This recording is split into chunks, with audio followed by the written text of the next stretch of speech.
Hello, students. Let's continue the text A Truly Beautiful Mind. In my previous video, I couldn't complete the paragraph 14 because of some problem in my throat. So, again, I'm going to explain it.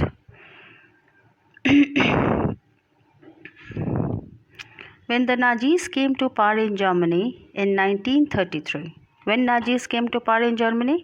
it was the year 1933. Einstein emigrated to the United States. Because of their arrival, Einstein emigrated to the United States. Emigrated means leave one's own country in order to settle permanently in another.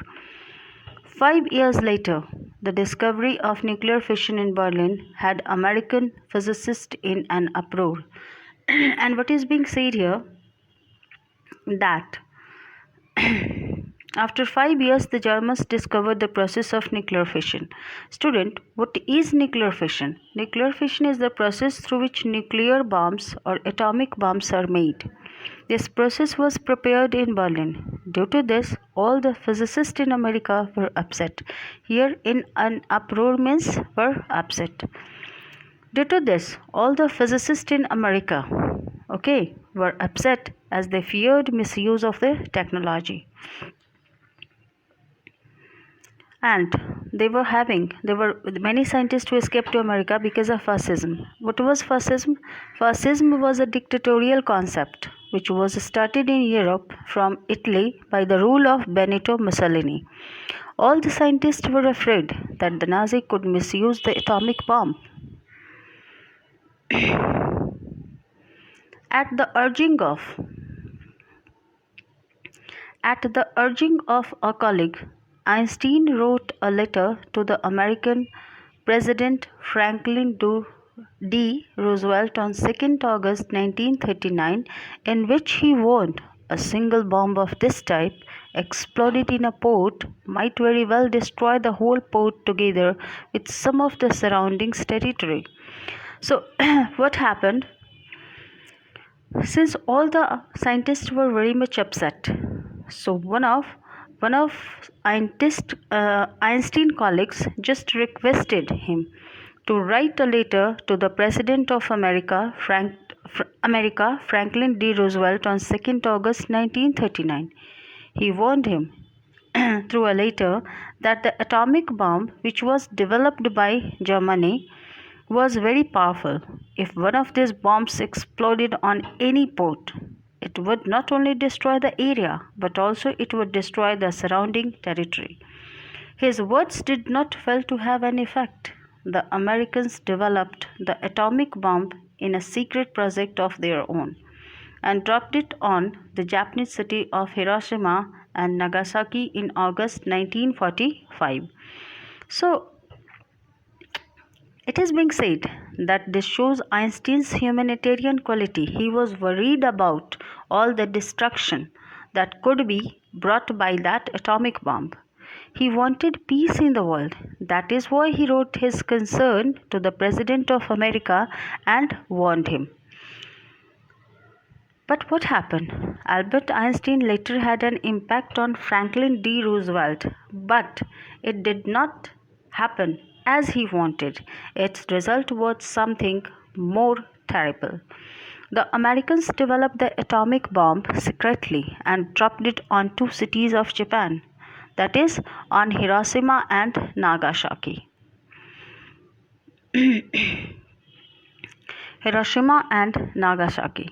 The Germans had just developed the atomic bomb. They did not use it on any country, but America did.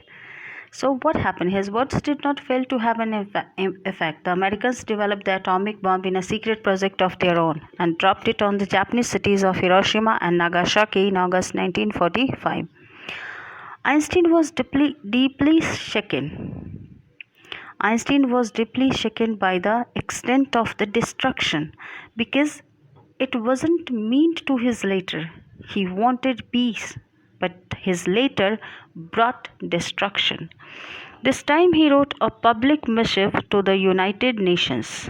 In it, he proposed the formation of a world government. See, students, what happened?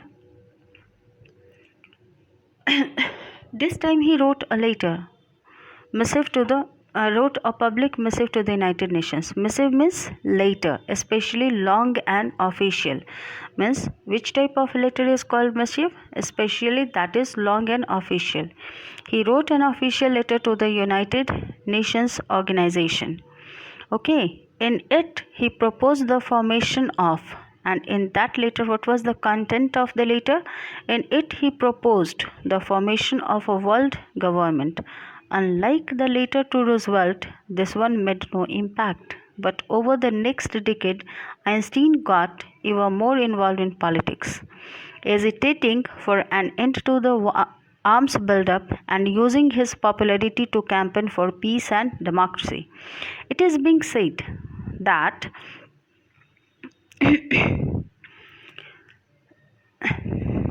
Albert Einstein proposed to form a world government, but this later did not bear any fruit, as his previous one that was written to Roosevelt. So, what happened? For another 10 years, Albert Einstein was involved in world peace. He was involved in politics, and his agenda was to stop the countries involved in collecting arms and developing weapons. He campaigned for world peace and democracy. His main agenda was world peace and freedom of people. When Einstein died in 1955 at the age of 76, he was celebrated as a visionary and world citizen as much as a scientific genius. Visionary is called a person who can think about the future in an original and intelligent way. So Einstein thought about this, and that's why he was celebrated as a visionary. Einstein could foresee the future when he died in 1955. When did he die? He died in 1955 at the age of 76. He was a world citizen and a scientific genius too. So students, this is the end of the lesson. In my next video, we will discuss question answer of the lesson. Thank you.